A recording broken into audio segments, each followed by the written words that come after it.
Yesterday we harvested already this native garlics, but I did not make video yesterday because when they harvested I am busy also at the time. So we plant here this native garlics here, and this is ready to plant now any kind of vegetables. So I will plant here lady fingers, yung yung seeds galing sa Pilipinas.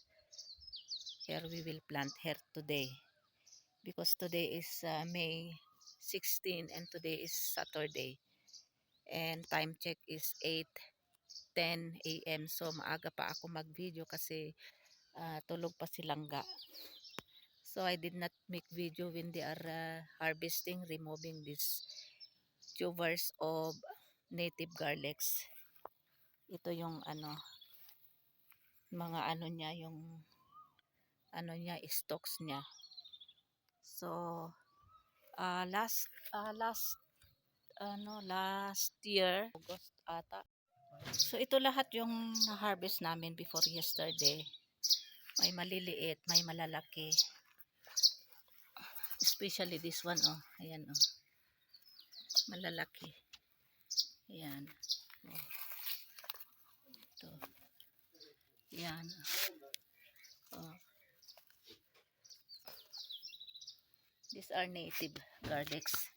So my husband said he plant only how many kilo you plant? My husband said he plant only 1.5 kilogram, or let's say less than 2 kilogram. So these are all we harvested. I think this 20 kilograms. So mashallah, we are not buying garlics because every year we are planting native garlics, and we have also G1 garlics. G1 garlics is different for this native garlics. So until we use this one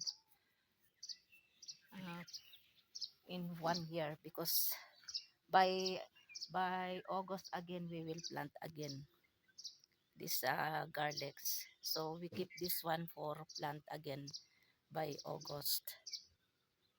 And I think kilo of garlics here in Pakistan, native garlics, is 800 rupees, I think. So that is almost in peso is 800 rupees. I don't know how much in peso if you buy by kilo. And this native garlics is very nice also.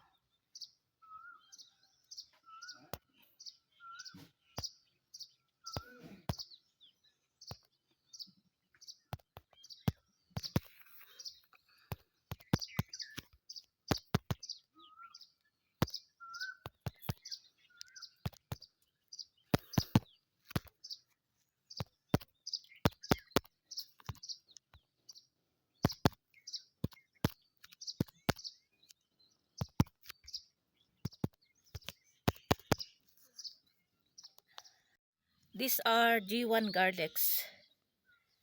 As you can see, G1 garlics may mga babies na naka-attach. But this native garlics, there is no like this, there is no babies attached. And G1 garlics is only one bulb like this. There is no, wala siyang ngipin. Not compare this native garlics ay may ngipin, may mga ngipin siya. Yung isang clove bulb na native garlics ay walang